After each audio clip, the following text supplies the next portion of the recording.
welcome to Encounters USA. Today we're going to be talking about one of the three things we talk about here on Encounters USA. We talk about Bigfoot, we talk about aliens, we talk about Dogman. But today we're going to be talking about Bigfoot.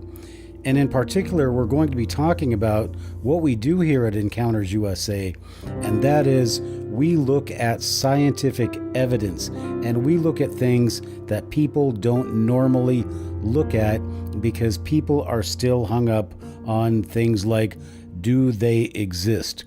At Encounters USA, we're pretty sure they do. Whether it's Bigfoot, Sasquatch, Dogman, aliens, UFOs, we're pretty much up to speed on that. So today we're going to talk about this picture, Manitoba, Canada, 2012. Look at this photo if you have not seen it before. I had not seen this until just a few days ago. Now, I want you to take a close look at this picture. And obviously, this is not a bear, it's not a cougar, it's not anything that we normally would associate with, except for maybe some kind of a primate. Now, this picture was taken in 2012, and there was a lot of debate. Is it a Sasquatch? Is it a Sasquatch? What is it? And then things went a little bit crazy.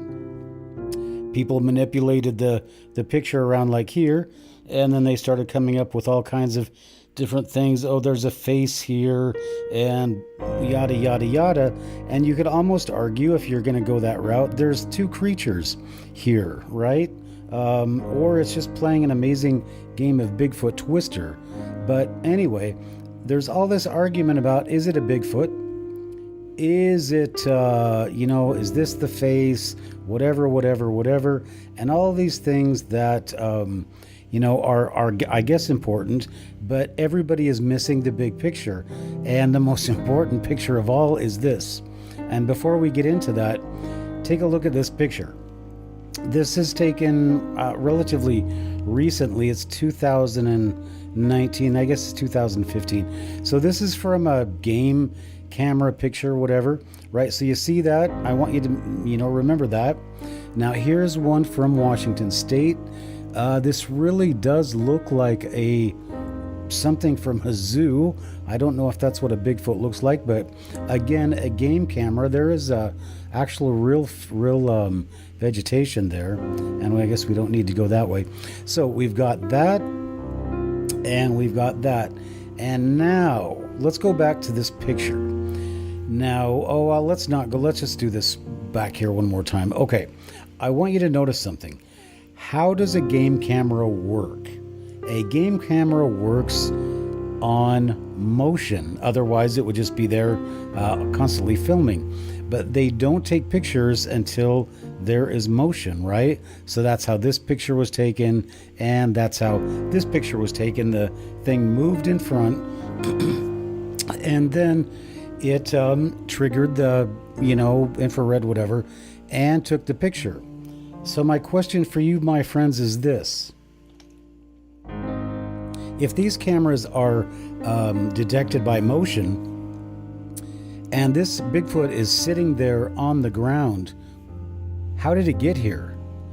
It had to come here and actually sit on the ground in order to have its picture taken.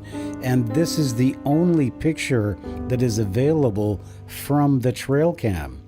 So I'm asking you, and this is something that we're talking about on Encounters USA, and also with my partners at the Squatch Files with John Kuykendall.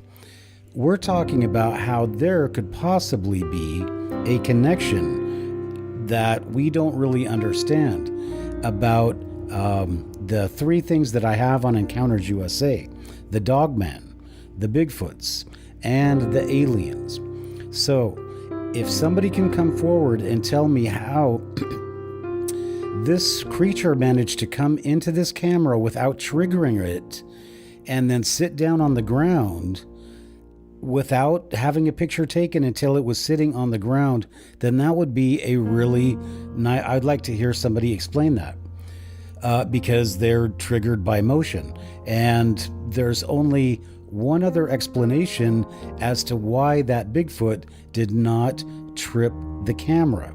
You know, given that it's not a defective camera and it's not a hoax and all the other things that could be out there, if this is a creature and it's sitting there and it's a Bigfoot or whatever it is, it could be a pig, it could be a cat, it could be a human being, but if it just shows up on a trail camera and it's sitting down, it had to come there and sit down, or it showed up. It just showed up on the camera. Now, I know that's a crazy thing to be saying, but how else would you explain that this thing just showed up on the camera? So that's what we're looking into here at Encounters USA. We're looking at these things in a scientific manner, and we are looking at, you know, the real situation in which these sightings take place, and a lot of them we find are not really plausible, and we are really skeptical of them. This one, however, is bizarre in a number of ways, and I'm just going to show you this one more time. Again, here, the ape is in, or whatever it is, it's in motion, right? This one is in motion. And this one is sitting on the ground. And what movement did it make to have this picture taken? Now, look at this arm right here. Just for instance, or just for argument's sake, say that it just happened to show up, right?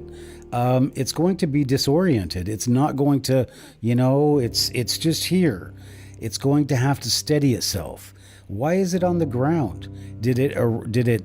Why is it sitting?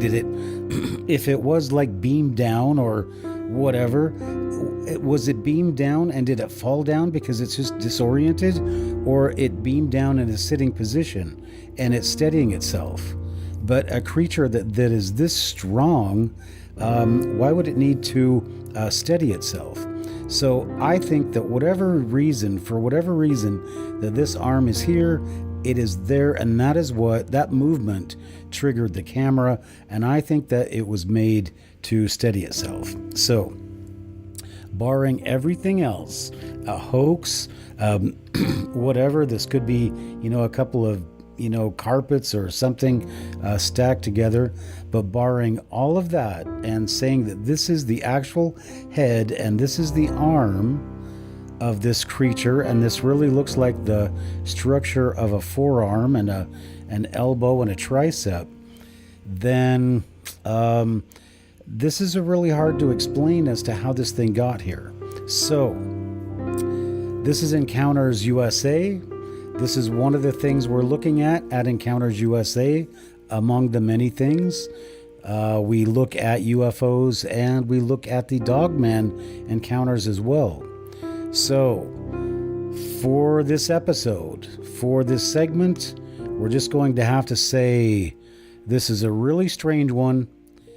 And when you're out there in the woods, watch your back.